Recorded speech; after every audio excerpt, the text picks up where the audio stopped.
Hello, hello. Welcome back to the Odyssey Podcast with your girl Word Justice back in the building. Thank you for those of you who will pull up on me and those of you who will watch the replay. Yes, I am back in the building. It's been a long time. I do have a co-host with me today, which is always a pleasure. Puerto Rican 360 is in the building. And, I would always like you guys to just take the time out, read the bottom line where it says, please subscribe, hit the up like button, notification bell. So every time I go live, you will be notified. Puerto Rican 360, how are you feeling today? Thank you for pulling up on me. Peace, peace, everyone. Hope everyone is in good health and wealth and all that good stuff on this good old Saturday. Yeah, 420 day. Yeah. 420. I hope everybody's rolling up, smoking up, sparking up, pass it, I mean, whatever your pleasures are on this throw it in a 420 day. bong, make a homemade bong. Shit. Get it off. Today is 420. And listen here, on this 420 day, that's why I felt like it was just so necessary for me to pull up on you guys and definitely bring you guys updated news and also give you guys some history, some backline history on why my boy P. Diddy is where he's at. As you know, it's been a lot of shit happening. A lot of people has definitely been on his trail when it comes down to just the FBI, just how everything unfolds. For those of you who are not familiar or have not been following what's been going on, that's why I have allegations because I don't want nobody to say that I'm saying what I'm speaking on is facts. It's allegations that is set against P. Diddy, aka Sean Combs. And it's set to say right now that he is about to be going to jail. It is an indictment that has been in place. Puerto Rican 360. Have you been hearing about what's been going on recently? I have heard that. But just know that, we're talking about Sean Puffy Combs. Uh, so I don't know about him going to jail. I disagree with that. I don't know if he'll go to jail Mm. because, he's been operating with impunity for a long time. And we're gonna kind of like dig into that, give you some Yeah. backstory from, from the beginning to the two present. And that's the craziest thing about it. And like you said, we are going to dive deep into that part because he plays a major part into why he does have impunity right now. Like, period, point blank. Yep. But let me just give those of you who, like I said, may not be familiar or haven't been following the allegations that has been taking place. But first, to begin with, let's just go into the backstory of P. Diddy, right? So you guys know him as Puff Daddy. I grew up knowing him as Puff Daddy. Um, Celebrity wise, that was his name in the industry. His original name is Sean Combs. As for those of you who come from the back in the day, old school, know him to be Sean Combs. Those of us that stood in that era of like the 80s type of situation, we definitely looked at him as P. Diddy, right? He did. He, Facts. the So one that got the key to your city. He the said it. okay, he said it. The one that got the key to your city, and that's And he crazy did because get he the did key get the key to of the the city. city, right? Yes, Because he did. who we had, Mayor Adams, that Yeah, presented him with yeah. that. That shit is crazy. Man, Adams is whack. Definitely. And we're gonna go into the listen, we got a slew of things that we need to definitely go into, but let's just start off with just giving you the background of this whole thing. So Sean Diddy Combs is currently, as we know, facing allegations, including connections to the federal sex trafficking that came through Cassie Ventura. So just keep in mind, remember that name, Cassie Ventura, for those of you who have not been following, right? So currently he's under investigation for the federal sex trafficking. So as we go deeper into it, Auntie, as I'm gonna call you right now, because she's old school and she comes from that era of like the Run DMC, and she comes from that era of Sean Combs and who he was. And when you hear about Biggie, you know what I mean, and you hear about the Tupac, that's the era that she comes from when it comes down to that. So now, even just hearing that right there, what's your thought process when it comes down to just knowing that for all these years you looked at a person that you watch probably just grow in the industry? You know what I mean? Because look, when you think about Pretty Little much. Kim, you think Pretty about the much. Locks as like a growth in Pretty the industry. much. What's your thoughts on? I mean, I have to say that out of all, like, everyone with time changes, right? It's called evolving. You're supposed to evolve as a human being. Some evolve in the positive, and then some evolve towards the negative, Mm-hmm. right? So, yeah, I grew, I was a teenager. Um, not early teens, but like maybe 17, let's say. So like from 17 to maybe early 20s, right? So I did watch Puff Daddy and the Family, The Locks, Mace, Craig Mack, Black Rob, Mm. G Dep, the whole Bad Boy family, Biggie. So I watched all of these people evolve with time in the industry from when they first came out and going forth. And they all started dropping one after another. There was no more Craig Mack. There was no more. Biggie was gone. Black Rob was, I don't know where. I It think was he was just, it strung out just. at that time. I think that Black Well, Black Rob Rob was has he has a lengthy history of drug drug abuse. abuse and Yeah. things of that nature. But little by little, it just was going downhill, and I saw a change Mm. in his demeanor. Okay. It's almost like he became dark in a sense. He might have been dark the whole time, but because he was, I guess, happy and jumping around. They had all this very energetic type of music. It wasn't gangster rap. It was commercial hip hop. You know what I'm saying? Biggie was more.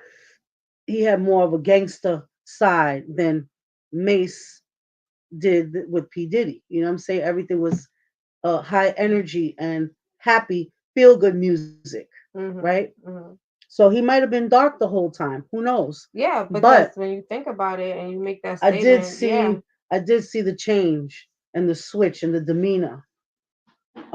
And I want to say around the time when um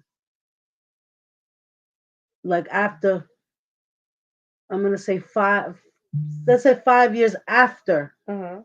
Biggie passed away, Everything even is changed when even I more. seen his demeanor change.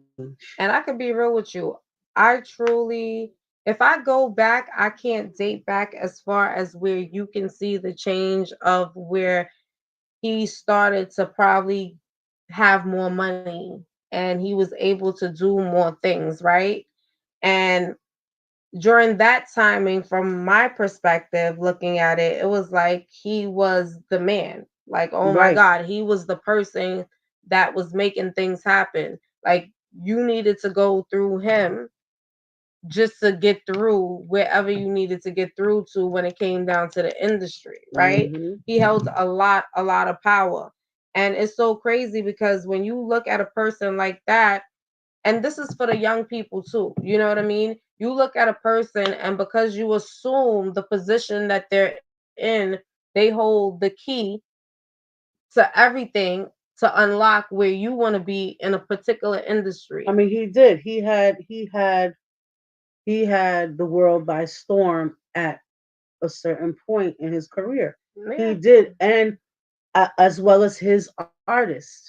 When he made money, they They all were, all but were in even the with front that, line. they were in the But front of line, course, but he jerked them in the he end, definitely did. right? I mean, But they wasn't he deserving of what they got their from. their fame, Mhm. he did give them that.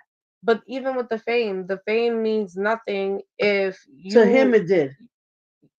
To and him it did. and that's the saddest part about To it. him To it the did. people also that accepted that Right. also felt that at that point in time fame was what it was. Yes. And the saddest part about it is, like, I'm going to go back to saying, people really need to really take the time out. Forget about, let's take the age out of it, just on a general note. People really need to take the time out to do their research when it comes down to you wanting to involve yourself and being in a particular industry and being able to share your creativity, whether it be a songwriter, which is some people choose to be a ghostwriter, whether it be somebody that wants to be out there on the front line actually writing music and making music, or having a ghostwriter but being able to be that performer, to that person that chooses to be that actress. You still want to make sure you take the time to do your research on people that's going to approach you, or even you taking a chance to go into an industry Yep. and approach somebody that's in a company that you know where you want to go gold wise, and knowing what their intentions are for you. Right. You Now know let what I me mean? add now let me add on to So, that, because this is now current event, right? This is a mhm, current event that's going on. So to piggyback on what you're saying, Justice, about doing your research, right? Because these mhm, contracts, a lot of people are so, artists, people who are artists, and I'm talking about all kind of artists, painters, poets, writers, any type of art form. Those are very passionate people about their art form and what they are doing. And their passion is to create their art form and give it to the world, show it to the world, mhm, right? And so some artists are so hungry mhm. to give it to the world that they get so excited and overwhelmed with excitement that the Yeah, logic goes out the window, and they go, what? And they sign those papers, right. And don't right? know what they're signing. On top of that, to hit on the Me Too movement a little bit, Right. some artists, right, Mhm. feel like, well, I guess it's not too bad if I just give him a little kiss on the cheek, maybe he'll give me those papers I need for this contract. Right. Okay? Right. Right. And Right. so Mhm. you see how it all connects together? It does all connect together, and So that's that's why why it's a lot of things with that. Yeah. you should always have, number one, a lawyer that you can reach out to revise any kind of contract you get before you put your John Hancock on there. One, always hold your integrity intact. Yeah. Stand in your square. You do not have to ever humiliate yourself or put yourself on a lower pedestal to get a contract. Mhm. All right. There is still people out there in the industry, or in the underground industry, I'll say, that still appreciate people's art for the art. Right. And still what we fail to understand is, like, you can do it independently. Right now, currently as we speak, it's a lot of musicians and artists that are out here that are doing their craft, and they're doing it independently, signed to no label, contracted to no one. And like Puerto Rican 360 said, that's why I break down the side where a lot of times, as not even being a younger person, you could be an older person, but sometimes you just need certain jewels to be dropped on you. So in further notice going further, it'll come back to you like, oh yeah, this person wants me to sign something. And guess what? It doesn't necessarily have to be you being in the industry, right? It doesn't have to be a music industry. It doesn't have to do anything with entertainment. It could just simply you signing a contract because you're a carpenter, right? And a person wants you to do a particular part of their home. You want to make sure that you're Yep. reading exactly what you're signing for what job they're asking you to do. So when you're done with that job, no, it can't be no rebuttal, because you in detail know, okay, it's in this contract, you asked me to do this, that, and the third with your bathroom, your living room, and your kitchen. Right. Right. Exactly. I mean, anything that is in writing, Yeah, you have to go over it. You have to protect yourself. definitely. And I think that's a very vital point when we really go back into just this whole situation with P. Diddy and the young people that were taken advantage of. But I'm going to just step a little backwards a little bit, and let's just go back into what I said before. Know who you dealing with before you deal with them, right?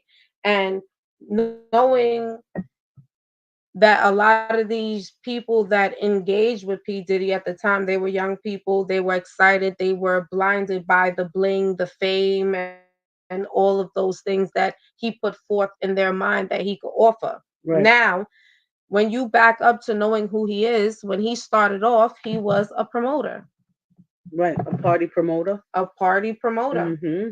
Okay. And when you step into what happened at that whole, and mind you, it was something that for himself, he always seen himself going somewhere where he considered to be able to make enough money to supposedly give it away to others, right? But I think along the way, he probably lost that concept. But he was a party promoter. Okay. That's where he started at. That was the very beginning. The first party that he promoted, 9 people were killed. Right. It was called the City College Stampede. It exactly the City College Stampede. And it's so crazy because when I think about City College, that's actually where my aunt went to school. Like she did, that's exactly where she went to college. She went to City College. So, and it's crazy because I literally lived down the block from City College. Mm-hmm. Okay. So, yeah. So, even going back in that time, I can actually envision what it is inside of City College. But when he started as being a promoter, And he and used to also dance, in certain videos and stuff like that. So he was kind of already kind of like rubbing elbows and with certain dibbling people, dabbling with certain people already doing this party promotion and these events that and he the was doing. yeah, and that's the craziest thing, as you said, that him just being, and I think that ultimately that was his goal, to rub his elbows with certain people to get to a certain spot that he wanted to be within the industry. Right. And now, and let's keep it clear, where he's at and where he has pushed himself to be, he is able to see others make it come to life even more. That for me is something that I've always recognized. But like I said, just going back now to just understand how he even began with the party promoting and that whole City College incident happened. I'm going to play a clip. The reason why I'm going to play it and I'm going to come back and we'll talk about it is because I want to get your input on how do you feel that things could have possibly went different, and do you feel like negligence, greed, fast money played a part in why these 9 people lost their lives? And I think the 9 people includes a woman that was pregnant. Mm. Give me one moment, guys.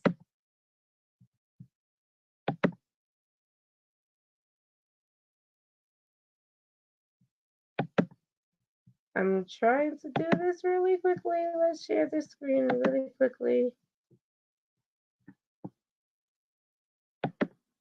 And I want you guys to pay close attention to what took place before, like with not even like not too long ago with the whole Astro World situation.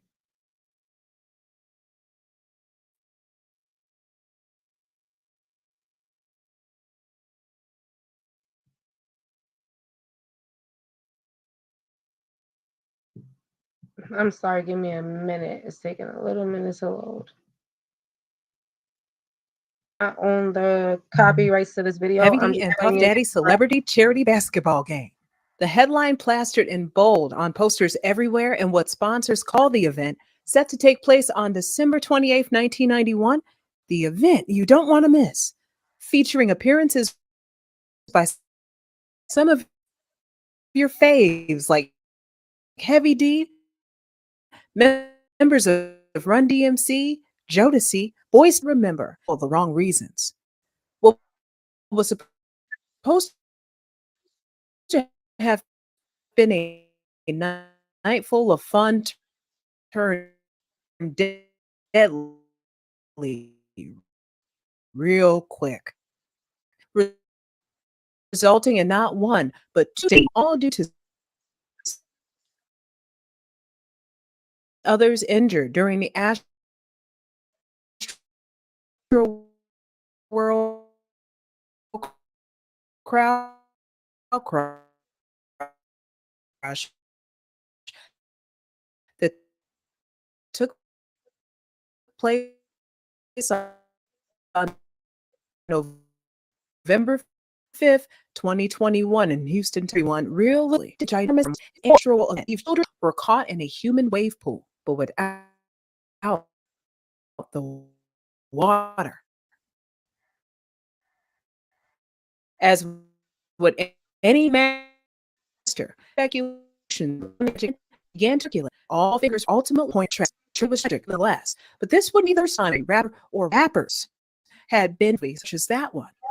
Just 30 years prior to Astro World, there was devastating, otherwise known as the College City, of course, your kids injured.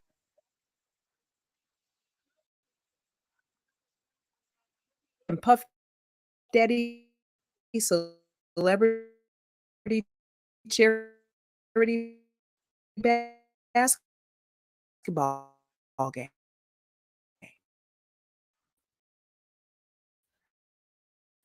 Students, mothers with their children, and sports fans alike, the excitement of thousands of people had been the beginning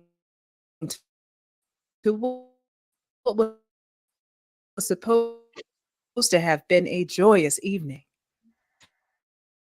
and seeped past the parkway.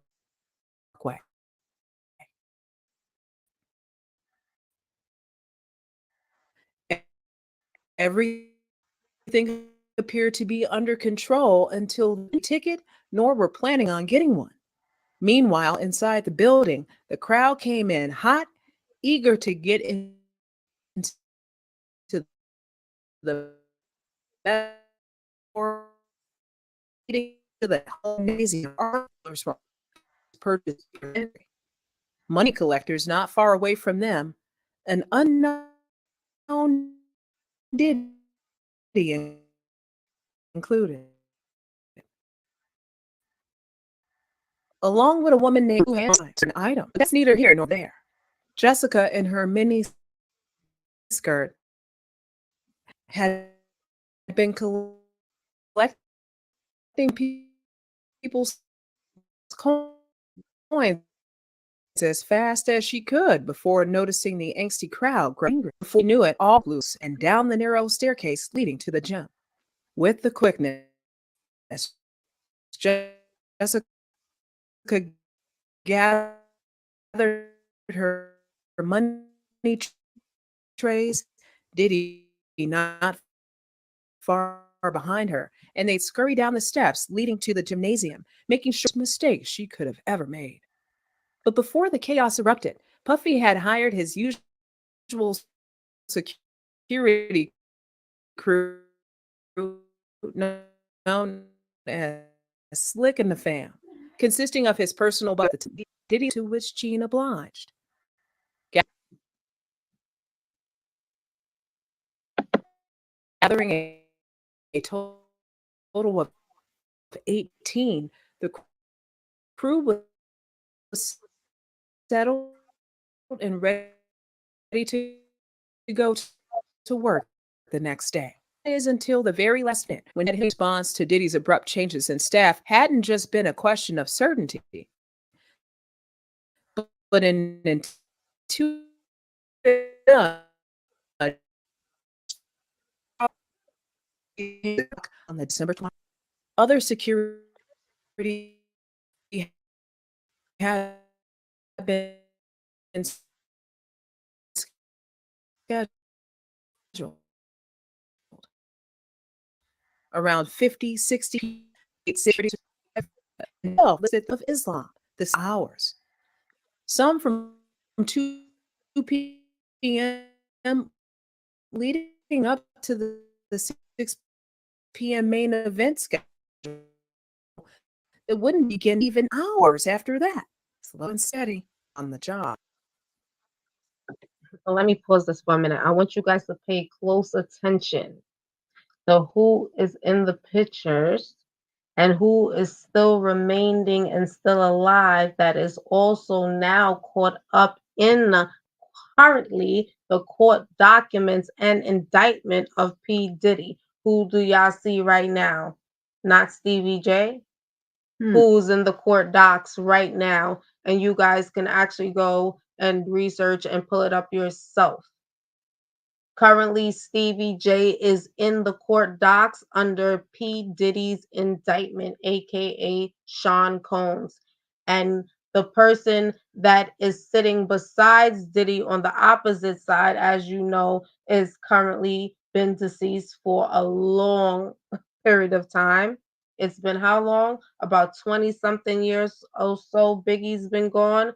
Listen here. And then, mind you, this event right here, and then Biggie comes into the picture.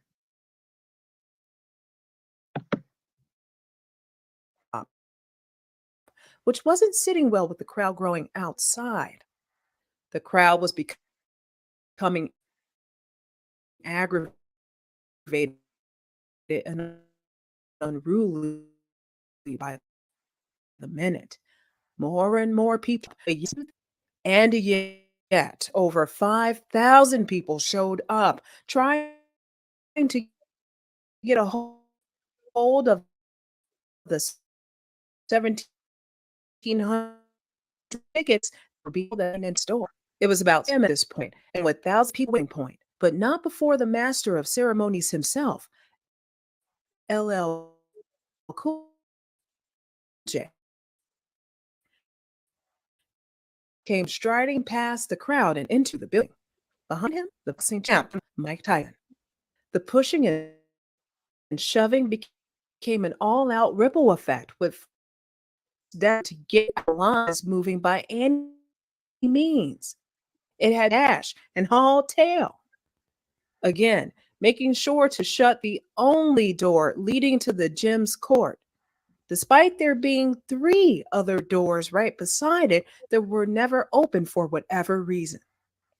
Inside the gym was an entirely different vibe: fun, free, polite, and orderly. The complete opposite of how the outside was looking. The artists warming up ready for the game to begin.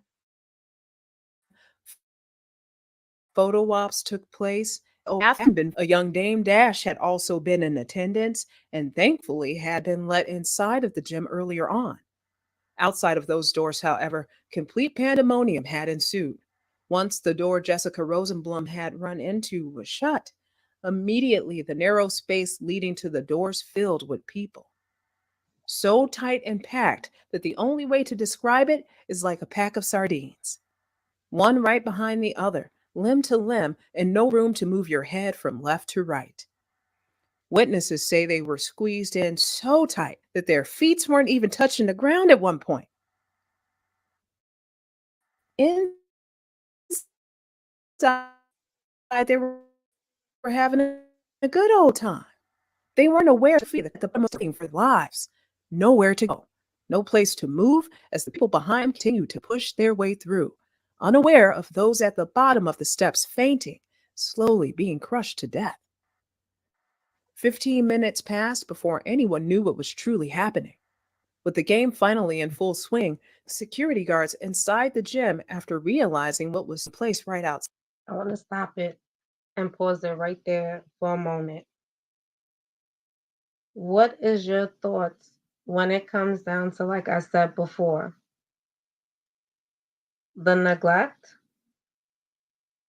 the totally neglect and negligence in one ties into it, right? Because they had a nice amount of security. However, his and his his his uh his ticket sales and his counting of tickets is where he fucked up, and that is the promoter's responsibility. yes, 100%. Hold on, give me one moment. I'm going to continue to play this for a moment so you guys can actually continue to hear the rest of it. couldn't get the main entrance to the gym doors open in order to pressure of the crowd against the doors due to its functionality. The doors open outward toward the crowd instead of inwards toward the gym.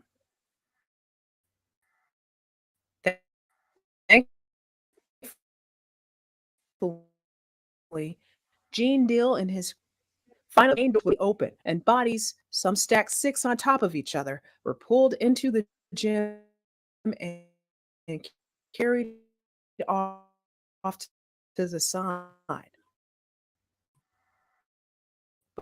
Anyone who was fully aware of the death of Wood had now came over the intercom, canceling the loud pop had exploded, triggering yet another stampede, this time inside the gym. Complete panic soared throughout the entire gym.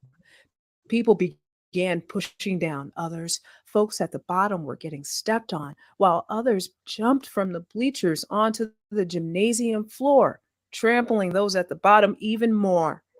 One survivor, Charmaine Jones, who'd been caught in the surge outside of the gym, recalls being pushed through a glass window pane that had popped, and what later found out that had been the culprit behind the pop inside of the gym mistook for gunfire. She then strategically hid in a bathroom stall till everything cooled down.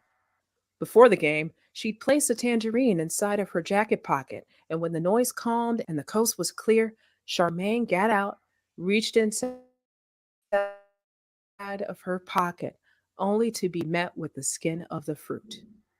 Meanwhile, others both in and outside of the gym were putting their CPR skills to the test until emergency medical services arrived. Breaking through the avalanche of people, EMS Alan Melendez remembers having to grab a guy with a broken neck and haul him over to a wall to avoid the both of them getting stomped out. Another man in his legs had also been in attendance and stayed 3 hours after the fact to attend to those in need and attempting to give CPR along with the medical services. Packing bags and skedaddling inside the gym before Ish really hit the fan. Once bodies were carried inside, deputies right alongside them, aiding those in need and attempting to give CPR along with the medical services. Rapper Dougie Fresh had also been in attendance and stayed 3 hours after the fact to attend to those in need. As everything was cleared, it'd be determined that a total of 8 people had lost their lives. One woman succumbing to her injuries on January 1st, 1992. Ranging from ages 15 to 28, Jabal Rainey, 15, whose parents did their best to shield her from the Bronx streets. Leonard Nelson, 17, an introverted quarterback who was as polite as can be. Sonia Williams, 20, a nursing student who was always down to help those in need and who had been more attracted to the game's AIDS awareness pitch rather than the game itself. Dirk Swain, 20, having survived a bullet to the head just 3 months prior. Dirk was an avid basketball lover, often playing in nearby parks. He'd been studying for a 5 year bachelor's degree as a junior at Hampton University. He planned on going back to school in the new year and was to under. So I do not own the rights to this video.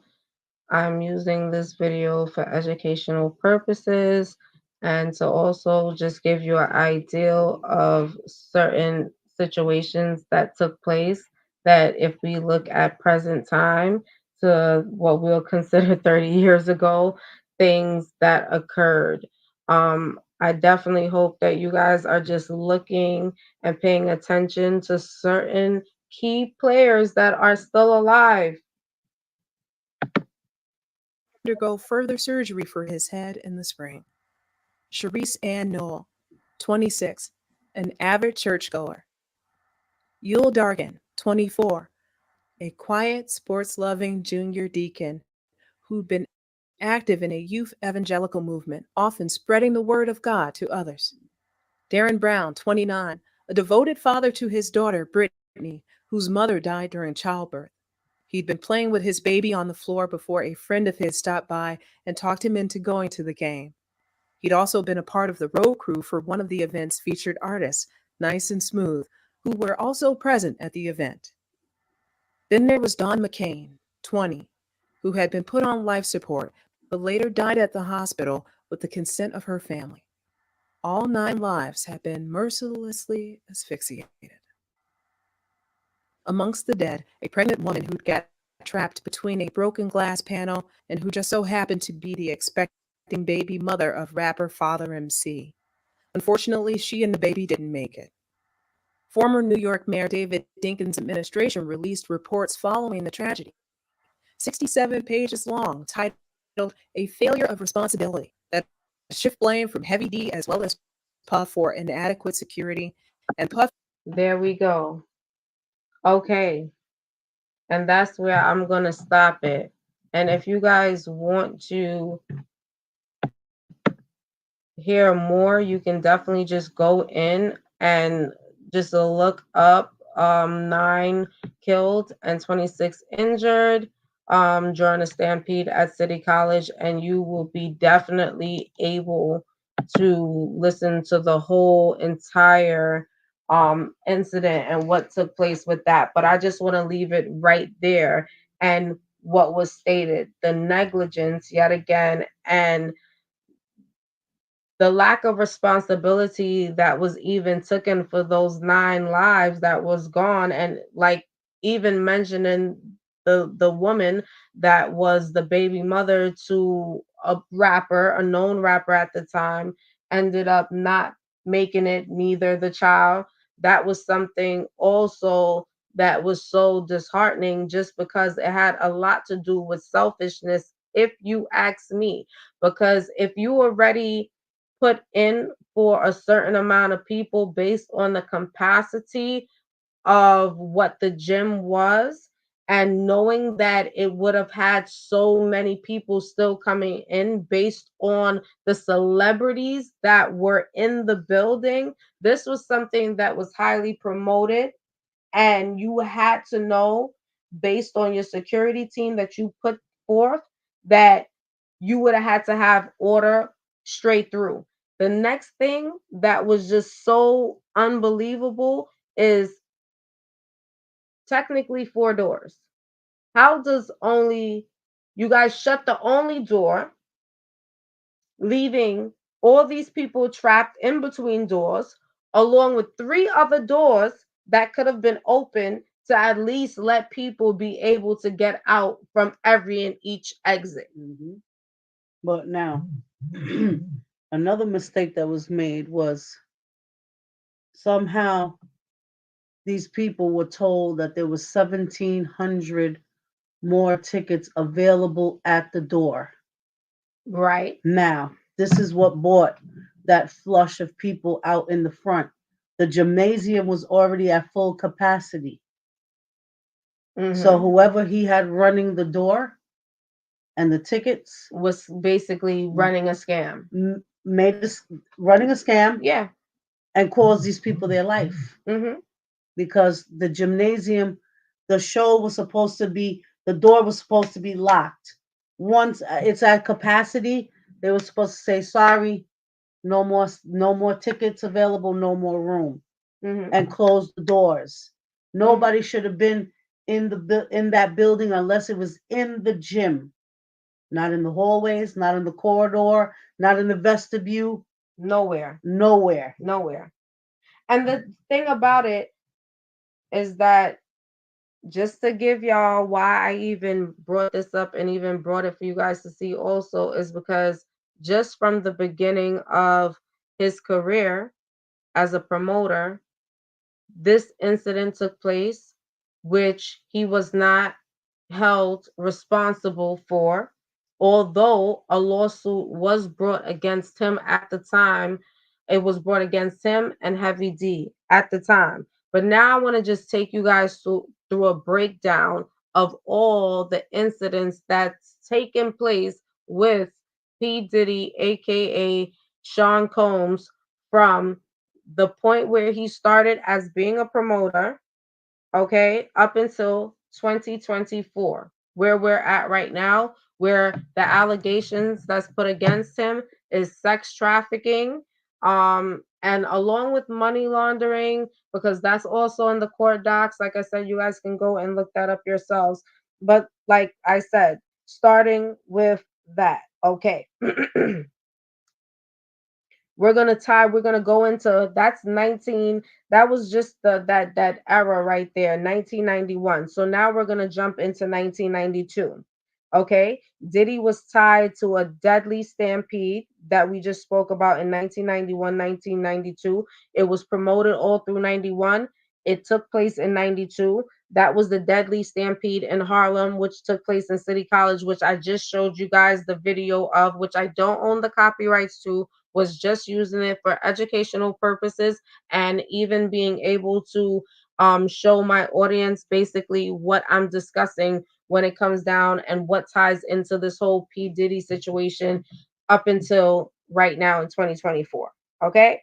So he's involved in that. Now we're going to jump into, from the Harlem Stampede that took place in City College to now 1999, where now Diddy's arrested along with Jennifer Lopez in the shooting, that whole little club shooting. So if you guys are not familiar, in December of 1999, Sean Combs and Jennifer Lopez were arrested in New York City after a shooting in a nearby club. And that was just according to MTV at the time, because MTV were the ones who were doing the coverage on it. The duo were arrested for criminal possession of a weapon and possession of stolen property. So now keep in mind the stampede that took place, okay, in City College. Now we're in 1999, where he's with Jennifer Lopez, as you guys know. Um, at that time, they were like the most hottest couple. They get arrested in a club shooting that took place and get hit with gun possession. Okay, boom, that takes place. Now we jump into 2015.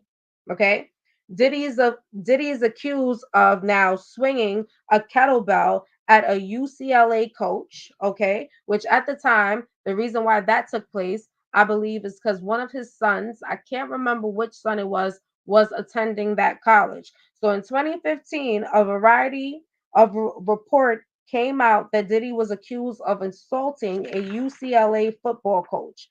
Combs allegedly swung a kettlebell at the assistant coach. He was arrested at the time and charged with assault with a deadly weapon, but the charges were later dropped. Okay, guys, listen, key thing, the charges were later dropped. Now we're going to jump into 2017. Okay, Diddy sued by former chef for sexual harassment. Okay, in 2017, Diddy's former chef Cindy Ruta sued the mogul for sexual harassment, retaliation, defamation, failure to pay overtime, and intentional infliction of emotional distress, among other claims, according to the Hollywood Reporters that was put out. Those are like the local outlets that reported these things. So if you guys want to go back, this is why I'm making sure to implement where I'm getting this information from. Okay, cool. So that lawsuit was later settled for an undisclosed amount in February of 2019. Now, in 2023, Diddy is accused of subjecting his late girlfriend, Cassie Cassandra Ventura, okay, years long of abuse, that she entailed in a whole court report in their relationship, where Diddy was accused in a lawsuit of subjecting the R&B singer Cassandra Cassie Ventura to a years-long relationship that included beatings and rape. Ventura alleged in the suit filed against the producer and music mogul in New York federal court that Combs brought her into his fast paced and drug fueled lifestyle not long after she met him and signed to his label when she was 19 and he was 37 in 2005. Attorney Ben Barferman said Combs vehemently, which is Sean Combs' lawyer right now, he's vehemently denies allegations, calling everything that Cassie Ventura has put in the lawsuit and filed against him is not true. And now we're in 2024, and Diddy is accused of sexual assault by a male music producer. In February, music producer Rodney Little Rod Jr. filed a lawsuit against Combs, accusing him of sexual assault and forcing him to perform sex acts with prostitutes in documents obtained by Fox News. Okay? He says Combs subjected him to unsolicited groping and sexual touching and his anus on multiple occasions. I'm leaving it there.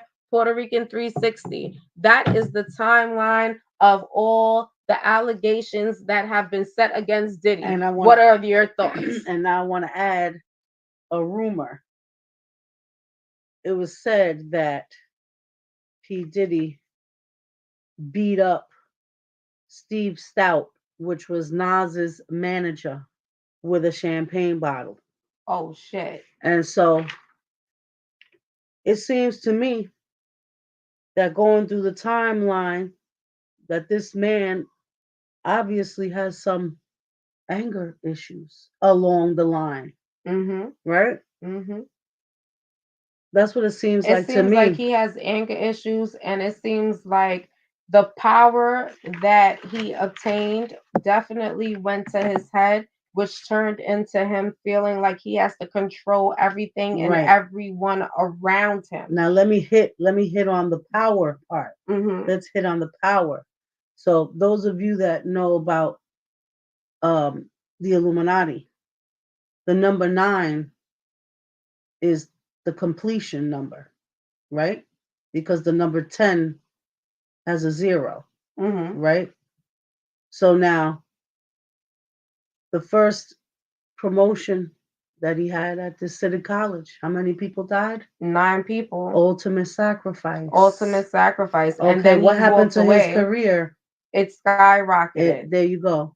And so we'll leave that right there. And this is where even you mentioning, because right after that city college situation took place, a lot of people, when you dive deep, then you know where his affiliation came in with Uptown Records, right?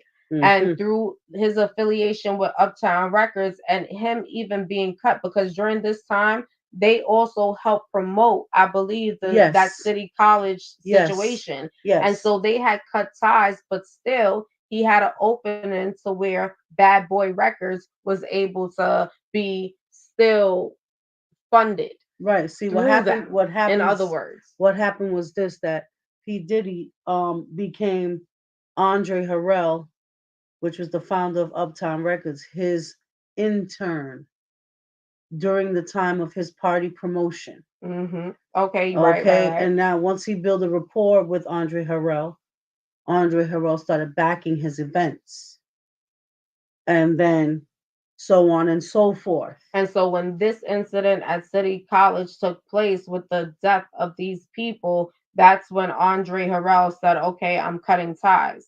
Right, because it was such a catastrophic situation. Like he said, I'm not doing these events anymore. Right. Like I'll help you in whatever else you need, but these events, like I'm done with. Because, there were a lot of celebrities there too that were present. Dougie Fresh. Yeah, there was you had Russell Simmons, right? There was a lot of J, people present Mike Tyson for that event, right? And certain of these celebrities, they are insured, meaning their body is Insured, insured right. and they can't get hurt. Mike Tyson is one.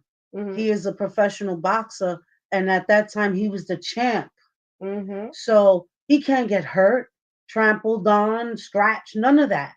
He needs to be in tip top shape. So, it was, the death of those people, and then it was bad for It business. was bad for business Yeah. because then you know that the people that you're bringing in that's big names are not able to Right. be secured. Right. And that's the craziest shit. Like, OMG. And taking it back as we even taking it when you, like you said, the multiple celebrities that were there, and that's actually what I, as people would know, people hear like, oh, who, Mike Tyson, oh, this one is gonna be there, oh shit, oh, we getting tickets is still being sold by the door. Like, that was pure negligence. But understanding the deeper part of it, it definitely was a sacrifice in which he walked away from. Yes. Now, going into that, we're going to jump into where Bad Boy was formed, right? So, knowing the position from what Andre Harrell gave him, and then letting him know, like, okay, boom, I'm not supporting this, but all right, we could look at other endeavors or whatnot. This is where Bad Boy now is formed. Right. So now they formed the label. Well, he Mm-hmm. formed the label with distribution from Uptown Records. And this is when Mr. C, rest in peace, Yeah, R.I.P. DJ Mr. Mr. C. C, just Mm-hmm. passed away, introduced Puffy to Biggie. Mm-hmm. And they became this dynamic duo, making these hits that, we all love and know today. And it went on from there. And you had Mace, and then you Mm-hmm. had Little C's, and you had the Junior Mafia, and you had Little Kim, then you had Faith Evans, And you, I mean, that and at and that time, that's when music was really, really music at that time. right, And even through that, when you look at the timeline with Biggie, Christopher Wallace, let's call him what his name is, Christopher Wallace, right? Um, when you look at the timeline in which he came in contact with Puffy, and then Puffy knowing it's ultimately like he's seen it, like, oh, I see a gold mine right here. right, And it was sad because now when you fast forward to 2024 and people are now saying, like, listen, he may have had ties with the dealings of his alleged best friend. Okay. And allegedly he may even have ties to the Tupac situation, right, okay, in which 20 years, 20 some odd years later, they have a man in custody that is even stating that, look, I was paid allegedly to do that act or to have that act take place when the passing of Tupac happened. And even when it happened with Biggie, because it was like Tupac passed and Biggie was right behind. mm-hmm, But even when you go through looking at the timeline of the many things that he was able to get away with, you piece together, like, damn, you had to been what they're allegedly speaking on right now as a federal informant, right. So right? now, You have some ties to being, yeah. so now let's go. Now let's stay right there. Now let's stay right there. So now we know that he had this event where these 9 people died, Mm-hmm. and now his career has moved on to the next level. Now he's opened up a label. Mm-hmm. Now he got all these artists. Correct. Then his main artist, which is Biggie, Mm-hmm. makes all these hits, completes a full album, which I went to the concert in Madison Square Garden after Biggie passed away. Okay, so Biggie makes this album. He completes the album. He makes some videos to the album. Mm-hmm. and then he passes away.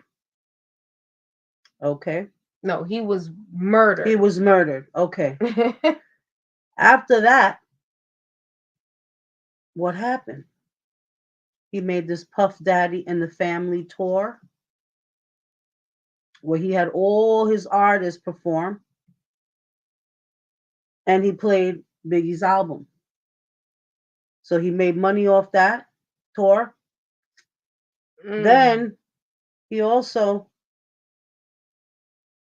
came up well with the "I'll Be Missing You," which was written by Source Money. Thank you very much. Mm. Okay, but we'll get into that another time. But now he came out with this song "I'll Be Missing You" after Biggie's Biggie's passing, because I will passing, never forget it, because it was like him and Faith Evans and on that track. For right, real. and this, and he not only did he come up with the song, but he debuted it. He debuted it at the MTV VMAs.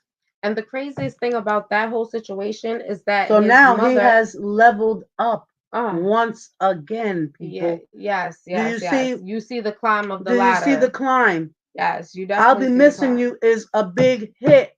Yes, and currently, even up to now, if people It would play it is at the funerals it or is a whatever have you, staple funeral song. yeah, it definitely is. Okay? Yeah, 100%. All He right? has made he made big revenue with that song, 100%. Okay? And this is the thing, he with all of that, he never ever helped the mom or the children of Biggie. That shit is crazy to me. But yeah, finish up and drop some more sauce real quick. Also, to add on to that concert that I went to, I attended at Madison Square Garden. I saw Miss Wallace Mm. that night. I was coming out of the garden. I left like maybe 10 minutes before the show ended because I didn't feel like, getting the whole mob crowd of people.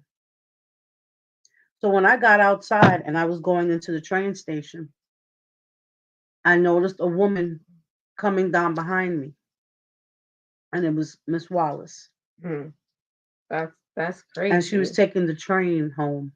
Mm. You heard me, people? Miss Miss Wallace, Wallace the mother of Biggie Smalls, was taking the was train. taking That the lady should train not be taking the home. train home. Not with all her son put out. And technically, Okay? at that time, and when Biggie passed, he was worth so much more after his passing than Hmm. he was when he was living. And he did present her with this, those big checks Who wants that? at the concert. But why was she taking the train home? And such a humble, nice, sweet lady. That's crazy to I me. paid my condolences to her. She thanked me. We embraced in a hug, Hmm. and she told me, "God bless you." And I made sure she got on the train, and she went her way, and I went my way.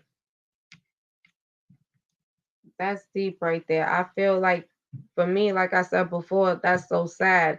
And then and mind you, I just want you guys to keep in mind, even during the middle in these timelines that we gave, which were brief timelines, were just to give you a rundown of multiple incidents. But in between those, it were other people that were involved. Because remember now, he also had a show on MTV, which was making the band, Hmm. right? So he had Making the Band. Then he also had Danity Kane, which was a girl group that also had music that was put out there that was sold, that they claim at this point they see no money off of. And what did he do to the individuals on making the band in that show? Yep. He humiliated them.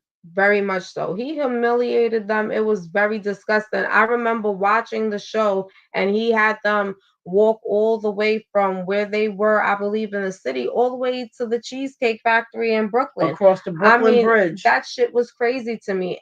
But you even seen then the because he felt like, okay, now I have the power. I can control and do whatever I want. Right. Period, point blank, because he was very, Right. very disrespectful. That's what you call abusing your authority. And he definitely abused his authority on so many different levels. But the reason why I brought up that, because I also want you to keep in mind those are also the people that are a part of the court docs. Now remember something, the last thing I stated for 2024 was Little Rod. Little Rod is the guy that speaks of being sexually assaulted and being very much so violated against his own will. And it's just crazy because I be stuck because this guy comes out here and he acts like he's this big dude, and you know what I mean, manly man, and you out here trying to violate another man's privacy. Right. Because I have to watch the words that I say on this YouTube because they might clip me, but it trips me out. Okay. And then when you go back and you look at certain videos, and I want you guys to keep in mind a certain names that I'm naming: Usher, Justin Bieber, like these. And it's certain videos, if you go back, almost like if you was to go back and watch some R. Kelly shit, and you watch some of the videos and you be like, damn, I didn't even look at it and what your intent was, but now I know what you're about. Yes. That's crazy. G Dubs, welcome to the building. Welcome to the building, G Dubs. Thank you for pulling up on me. You already know I always appreciate when you come into the building. Thank you for always pulling up. You Peace, already G know. Dubs. How are you? Listen, G Dubs, this shit got crazy. We in here trying to get the breakdown of the breakdown with this whole P. Diddy situation. And so I'm like staying so glued and tuned in because it's so much more players in the game. Right. And listen, we're about to come back on this shit too, because when I say it's more players in the game, I'm definitely right now, when they talk about Jay-Z and Beyonce, I'm trying to figure out where they fit in. Girl, I'm glad you caught us too. I'm glad you caught us too. It's so crazy because I definitely said I'm coming live today. We gonna get this shit out here because I definitely wanted to touch base when it came down to just this story. Like I grew up off of the Mace and the P. Diddy and the Mary J. Blige. And so when you hear these people are supposedly involved, allegedly, I'm gonna say, my opinion is my opinion and my truth is my truth. But for you two, yes, allegedly, from what's been put out here, is just mind blowing on the shit that these people were involved in, especially with this sexual, like a lot of them have a lot of sexual deviancy going on within their shit. Let like me I don't know. Let me elaborate a little bit on that sex thing now. You know, I'm almost 50 years old, guys. Okay. So I've always sang since the age of 4 years old.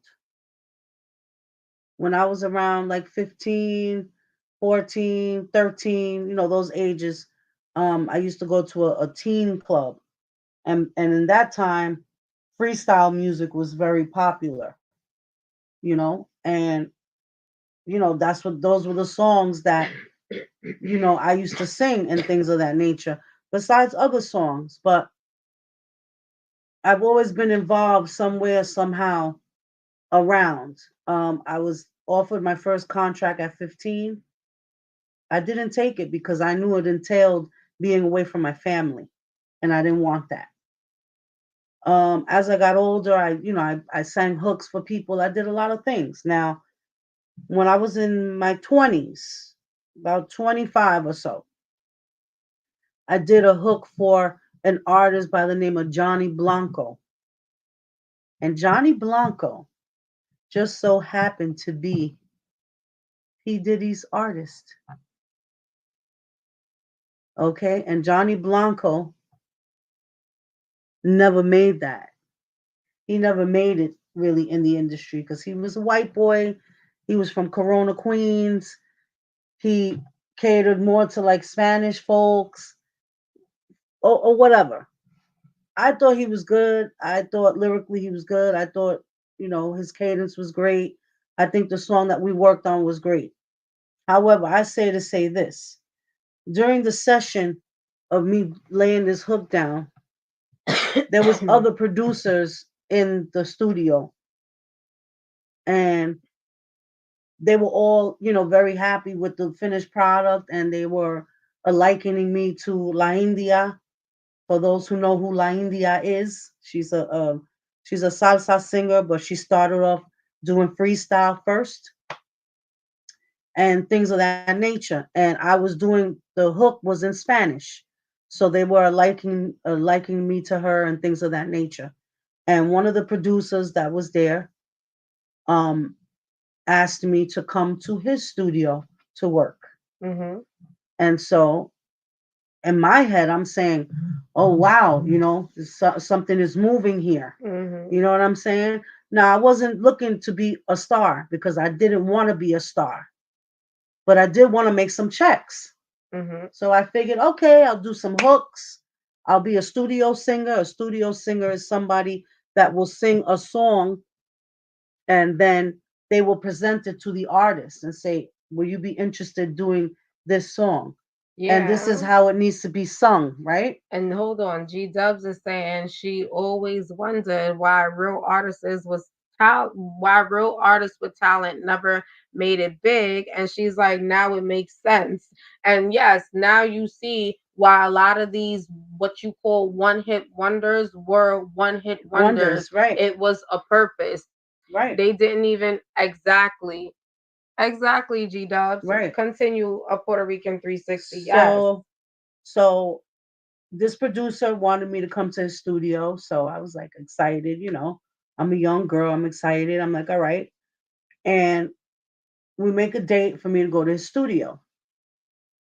Now, when I get there, he had a little home studio or whatever, which is fine because, truth be told, a lot of our hip hop, Hmm. R&B, and things of that nature got done in home studios Yep, in a because basement, wherever. Yeah, for because real. real studios cost a lot of money by the hour, Mhm. and when you're starting out at the bottom, you got to start somewhere.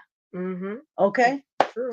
so I was okay with that, and we started talking or whatever, and he made a sexual advance at me.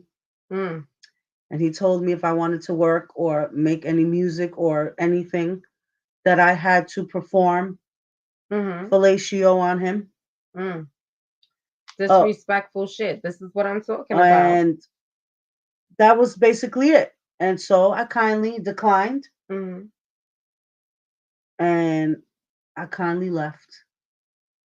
I mean, at the end of the day, the thing about it is that's the saddest part about it. I think that's how a lot of young people, whether it be male or female, um, artistry and creativity gets stifled because you're going in trusting that somebody is going to give you an opportunity to do what you love, and then their intentions and agenda in place is to definitely violate you. And for me, that shit is scary because when you have children and your children want to say your child comes to you and say, "Look, mom, I want to be a singer. I love singing. I want to be a singer, or I want to be a rapper. I love to write rhymes, or mom, I want to be an actress."